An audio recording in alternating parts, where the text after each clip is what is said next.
President of the Ghana Teachers Union, Mark Light, said the union is not averse to teachers receiving additional financial benefits whenever it is offered, but still sees the need for collective bargaining so that teachers of all categories can benefit.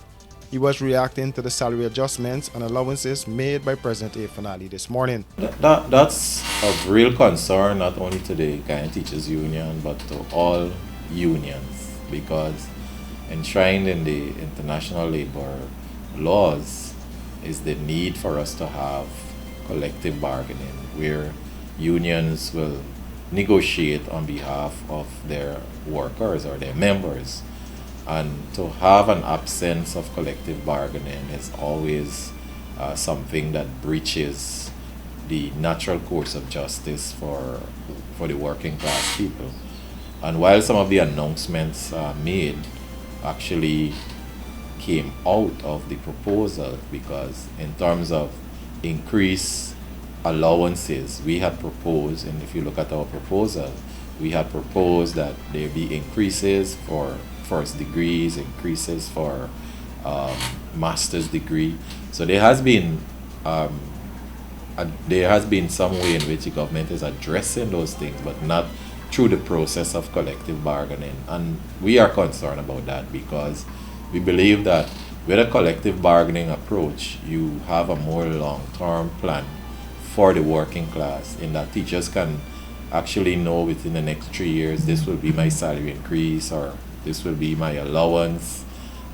They are able to understand a more long-term way how these increases will affect their lives and the lives of their families. According to Light, the immediate benefits will see approximately 4,500 teachers, or the equivalent of 37.5%, being catered for.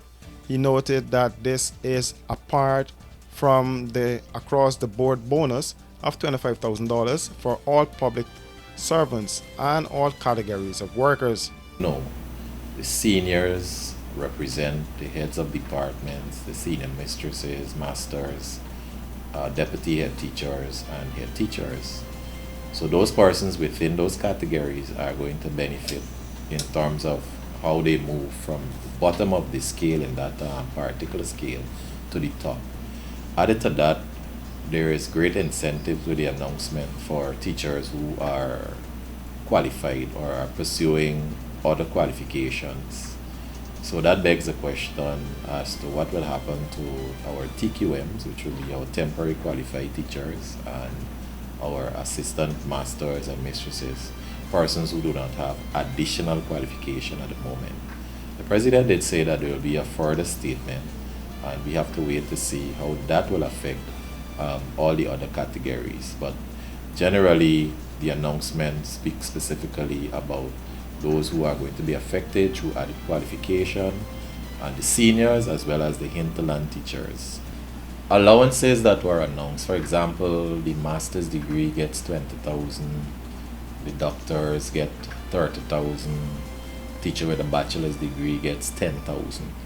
Now what will obtain there is that those allowances are added to the gross salary currently.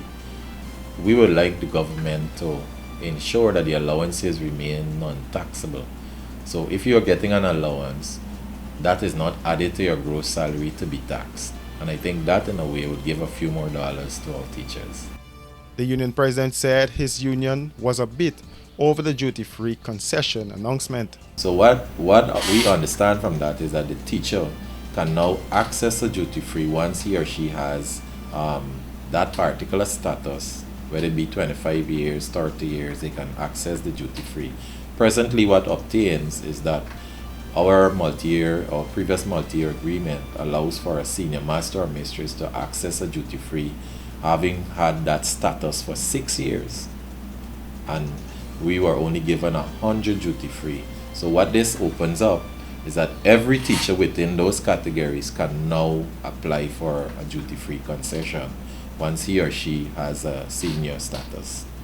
So that is a positive in a way, because presently we're only having 100 and we have about over 500 persons who are eligible across the country.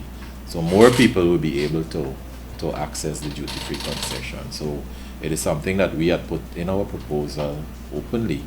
The only thing I notice here that is different is the fact that there is a 1500 cc ceiling, where we are thinking that at least it should be 2000 cc, so a person can buy a SUV if they so wish to, especially teachers in the hinterland who get a car. They can't use a car in those areas because of the terrain. The GTU said it has been patient and optimistic that the government and the union would sit, discuss, and agree on a sustainable package for educators who have been making Guyana proud at external examinations.